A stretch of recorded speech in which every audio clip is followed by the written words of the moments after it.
to Nothing Ever Happens in Canada, but we know this is simply not true.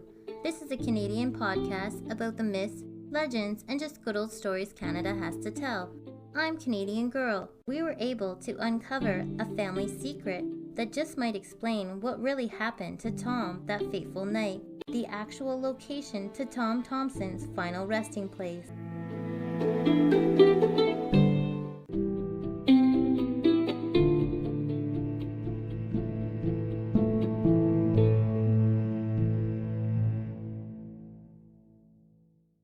An interview done by Canadian author Roy MacGregor, who we met in episode 24, Tom Thomson and the Canoe Lake Mystery. And if you haven't been on that adventure yet, I suggest you pause here and head there first, so this all makes a little more sense. This very important interview between MacGregor and a friend of Annie Fraser's, the one that owned the Mowat Lodge with her husband Shannon. She would tell a good friend, Daphne Crombie, that she had come across a letter that Tom had received from Winnie suggesting they best get married and he needed to buy a suit. She said she found it while cleaning his room one night when he was staying at the lodge. That night, Thomson would return to the lodge and a confrontation would break out between Shannon Fraser and Tom Thomson. Whether it was over the letter or a supposed debt that was owed by Shannon to Tom for a painting is not known for sure. This fight also took place after the well-known argument everyone saw at the party. Shannon did in fact owe Tom $250, and back then in today's money, that's about $2,000. So I can see why Tom was a little upset, especially if rumors about Winnie were true. During the fight between Shannon and Tom, Daphne claims Annie said Tom hit his head on the fire grate as the two went down in the scuffle, believing Tom was dead by this dreadful accident. Both the Frasers, Annie and her husband Shannon, would load Tom's body into a canoe, tie some fishing line to some weights, and push poor Tom's body into the middle of the lake. Truth is, no one knows if Tom was dead or not for sure when he went into the lake, as an autopsy was never done.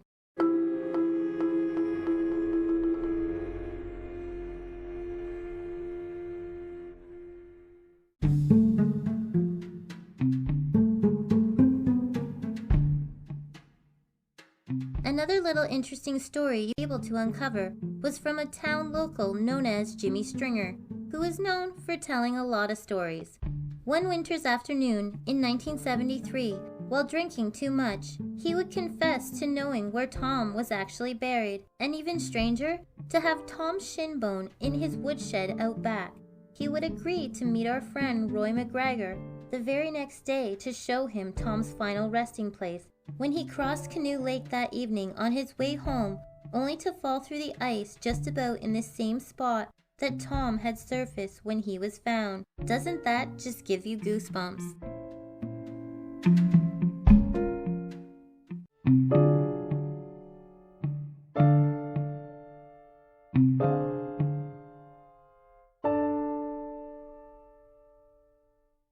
So where is Tom Thomson actually resting?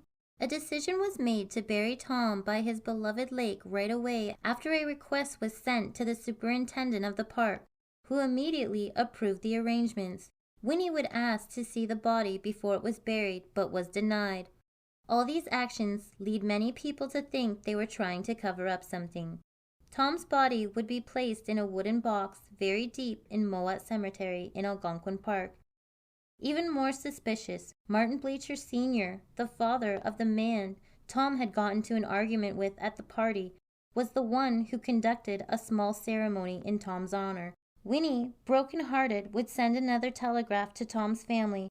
This time they would correspond many times, until an agreement was reached that an undertaker would be coming to Canoe Lake to retrieve Tom's body and bring him home to his family plot in Leith, Ontario, at the Presbyterian Church. On July 18th, the undertaker would arrive, sent by the Thomson family. His name, F.W. Churchill. He brought a steel casket with him to transport Tom back home. After being led to Tom's gravesite, the undertaker insisted on being alone to do his job, which everyone respected, and left the area. After just 3 hours, the undertaker would return with his metal casket and claimed the job was done. Most people were very suspicious of his claim, as to remove all that soil with a single shovel, remove Tom from the sealed wooden box, and fill the hole, all on one's own, in just 3 hours, seemed a little bit impossible. Mark Robinson, the park ranger, was very suspicious and made it known. The undertaker quickly boarded the next train out of town and back to Leith, Ontario. A man who claimed to have helped load the casket on the train said it felt very light.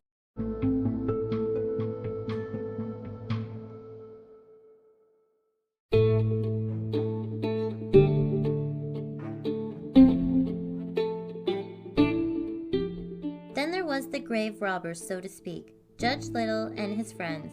They were originally told the skull with the bullet hole in the left temple was that of a much younger Indigenous man and could not be Tom's, when this in fact was not correct. The skull photo was examined by Susan Pfeiffer. She is an internationally recognized forensic analysis expert. She would determine the skull actually belonged to a middle-aged Caucasian male of European descent. She is convinced that this is Tom's skull, as are many others. The family refuses to have the remains, if there are any at all, to be tested in the Leith, Ontario family plot, adding to the suspicion that Tom doesn't lie there. Our friend Roy MacGregor claims he is not there at all. He is in fact resting about 12 feet away from a white cross believed to be his grave in his most favorite park, next to his beloved lake, just a few feet north of a tall white birch tree, which now towers over the site at about 150 feet in the air, just like some of the ones in his paintings. Tom Thomson is resting exactly where he is supposed to be. I'm Canadian Girl for this piece of treasure, number 3. Until next time, my friends.